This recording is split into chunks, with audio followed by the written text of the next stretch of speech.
Today on OC News, a woman's dead body found inside a trash can has led to police investigation.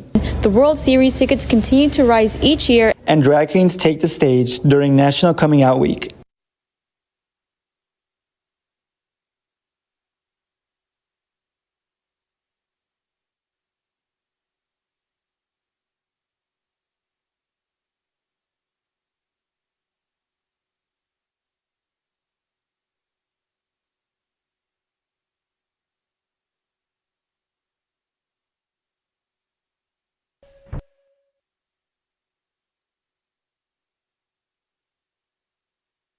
This just in. Tech news. First responder on police.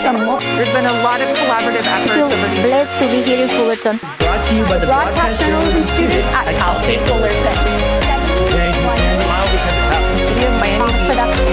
OC News starts right now.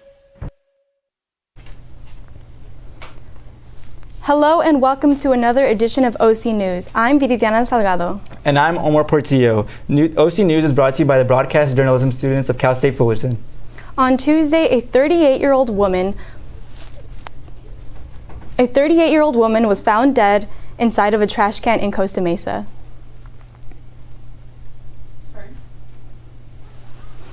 According to the Costa Mesa Police Department, the victim was identified as Irvine resident Julie Ann Senentra.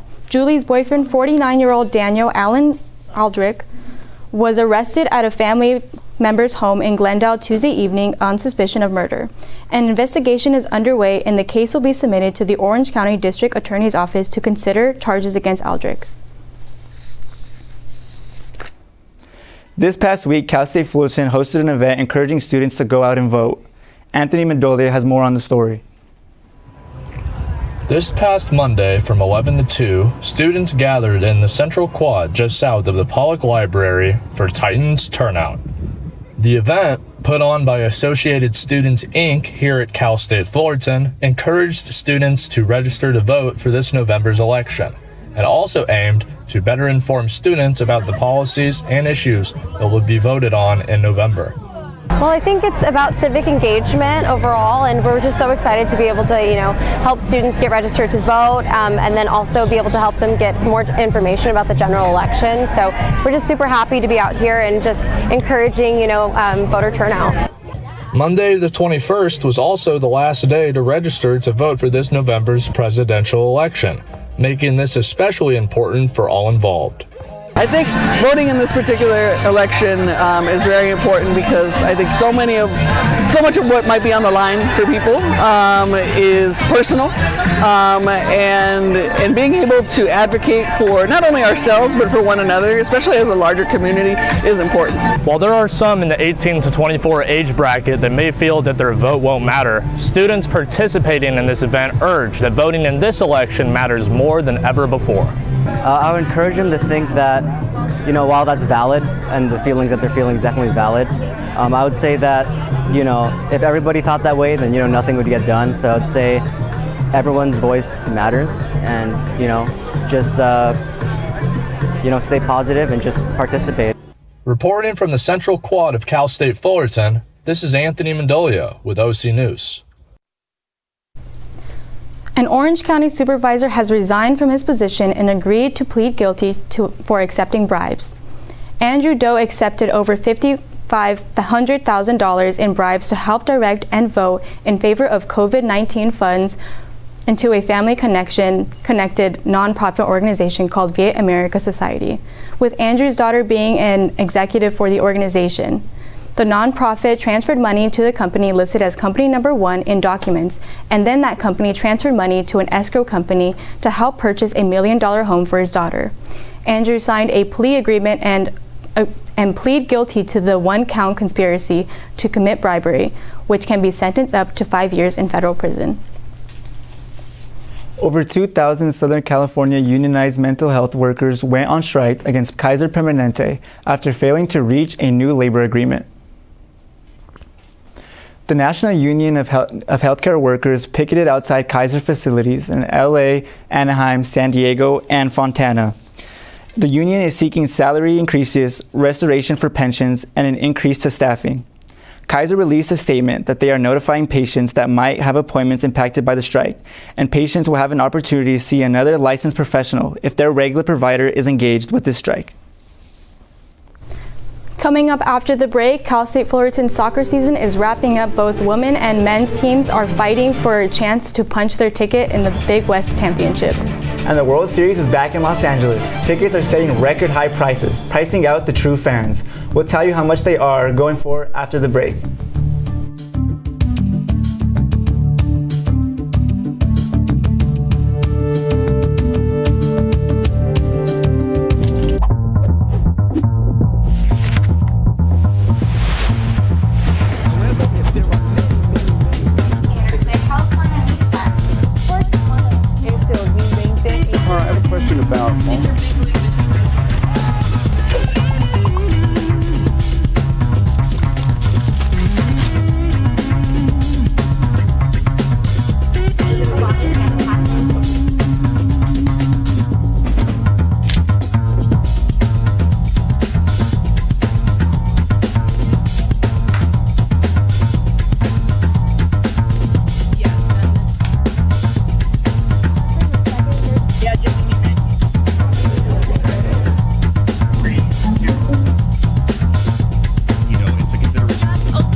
I don't think that many kids in my son's school even do it. He makes fun of his friend who vapes. He would never try it. She's into soccer. She's on the honor roll. She's just not the type. No way. No way. No way. No way. My kid would never vape. Get your head out of the cloud. Today, nearly 8,000 kids will start vaping. Maybe even yours. Learn about the dangers at talkaboutvaping.org. Hey world, I have a quick message. It's about safe driving. Alright, let's go.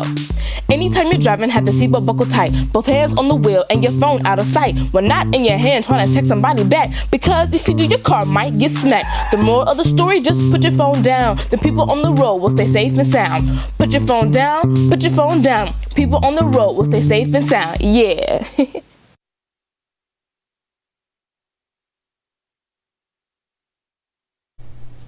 Now we head over to sports where Cole has the latest.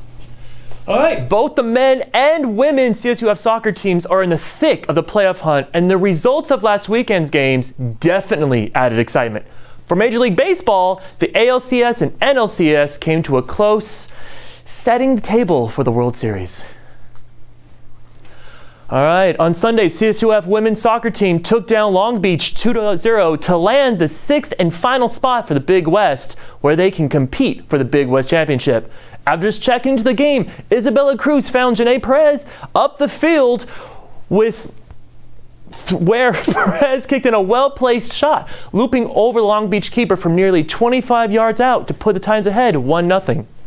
The Titans have 2 games left and are only 1 point away from being out of the tournament, but only 3 points away from climbing up to a third.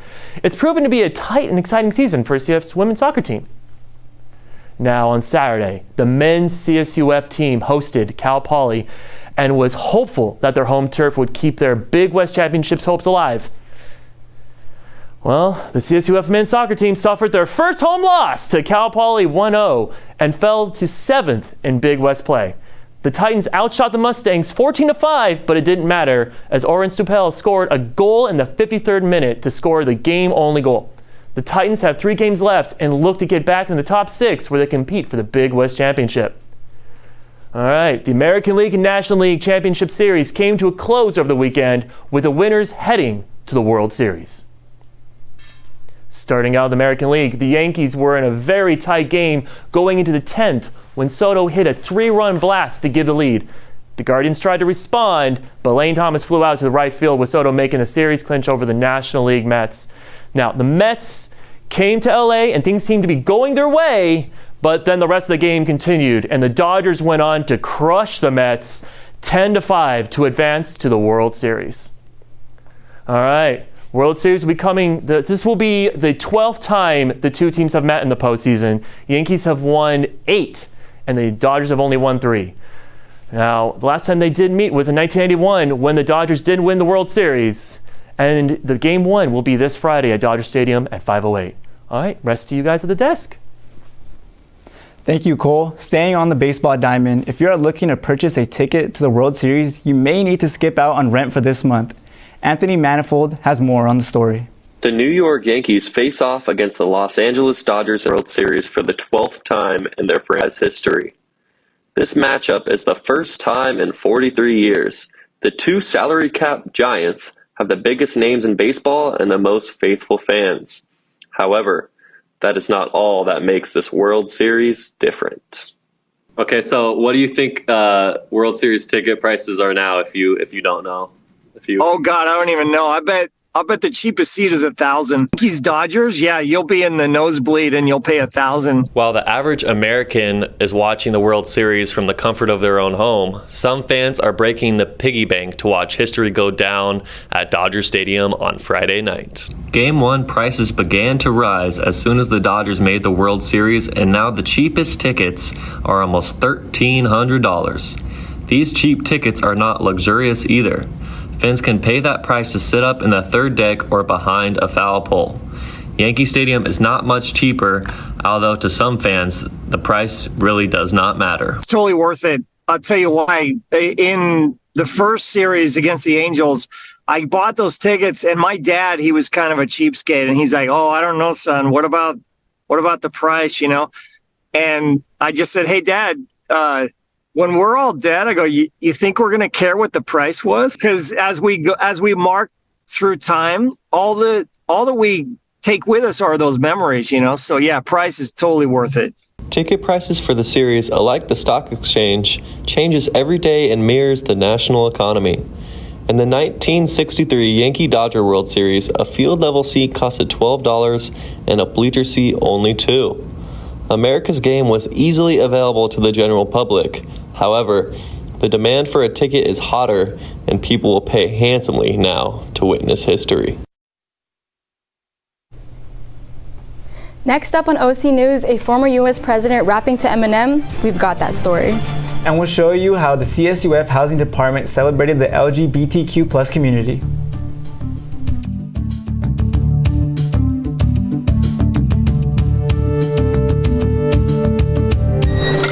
Can I get the now bar, please? $1. Have a good one. Got it. Hey, what's going on? Hey.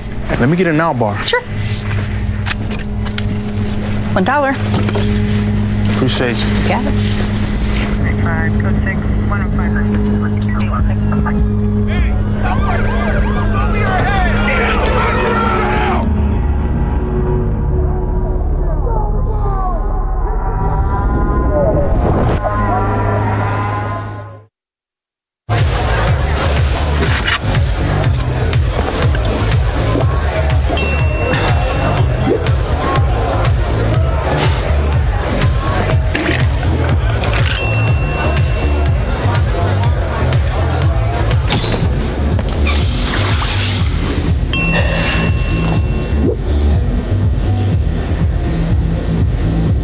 If you need to do something to feel okay to drive, you're not okay to drive.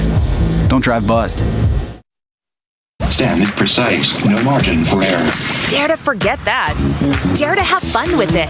Get weird with it. Dare to send those old STEM theories flying past the neighbor's house into outer space.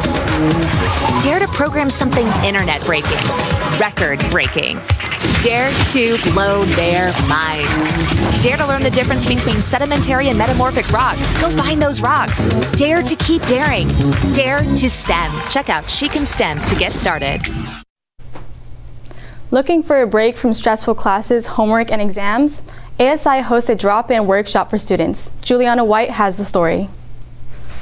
Once the semester begins, so do the ASI workshops. This month, they've added a fun fall twist to their craft projects, including mask painting, mini pumpkin carpets, and ghost plushies. What there is to make. I mean, the mask and then the little ghosty, the ghoul, it's pretty cool.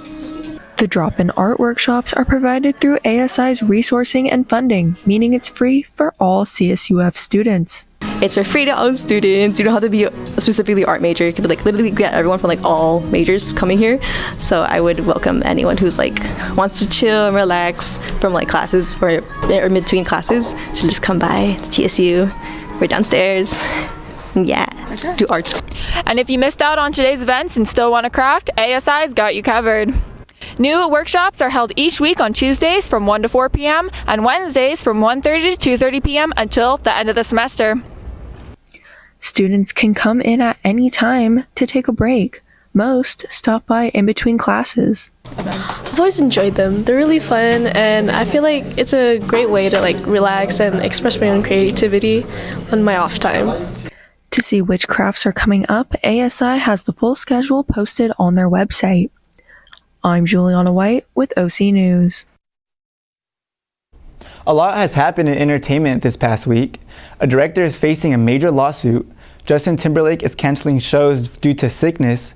And former President Barack Obama is rapping at a rally? We go to Lena Naranjo with more. Thank you, Omar. Well, the Oscar-winning film director Roman Polanski, who fled the U.S. decades ago after admitting that to rape of a 13-year-old, will no longer face trial over an alleged sexual assault.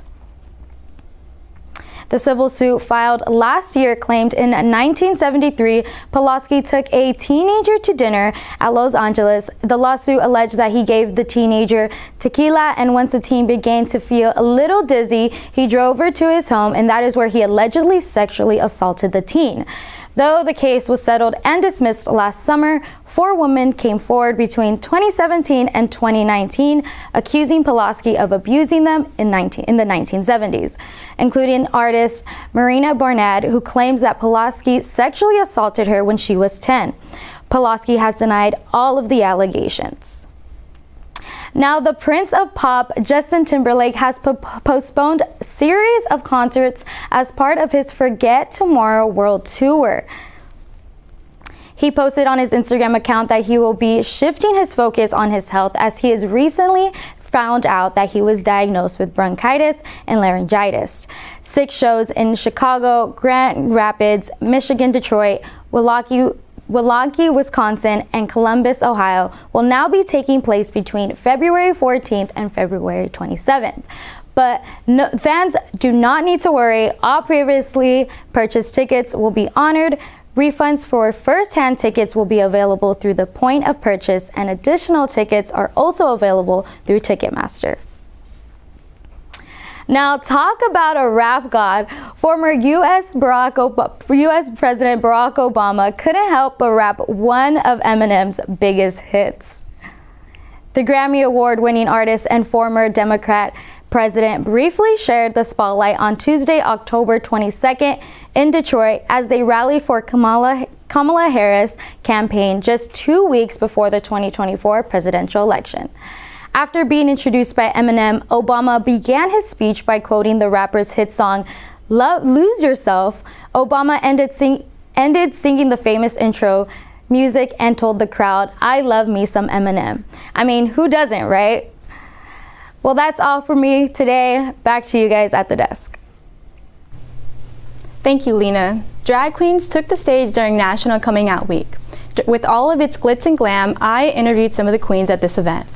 The LGBT Queer Resource Center hosts an annual drag show on campus to celebrate drag in all of its glory. It's really something that we support our Queer Resource Center in doing. It's really their show, and we just kind of give them a place and people to come and enjoy all the hard work that they put together in coordinating and bringing local queens to come and perform. The LGBT Queer Resource Center has themed communities in housing with 3 Rainbow House REs who help support students who identify as queer. Just gotta have fun. I'm not gonna say you only live once because that's cliche, but I say you just go for it. You have nothing to lose, and you know we're at 2024 where people are living their truth, so have fun. I think drag is one of the most creative and most authentic ways of expressing yourself, and it's just really nice to see other folks being able to express that and having folks around them to celebrate them and doing that. And for me, I have a lot of close friends and family who are queer, and it's just really nice to be able to kind of pay homage to them and honor and celebrate their identities, and providing that to the students is extremely important. If you are interested in checking out the on-campus drag show, make sure to keep your ears out for next year. I'm Barry with OC News. Are you ready for the... That reporter looks really familiar. I just can't put my finger on it. I was really thinking the same thing, but I gotta say, the people in that story, they really slayed. That will conclude our 4:45 show. Thank you for tuning in. We have one more show coming up, so stay tuned. I'm Omar Portillo. And I'm Viridiana Salgado. Make sure to follow us on social media at OC News CSUF and at Titan TV CSUF.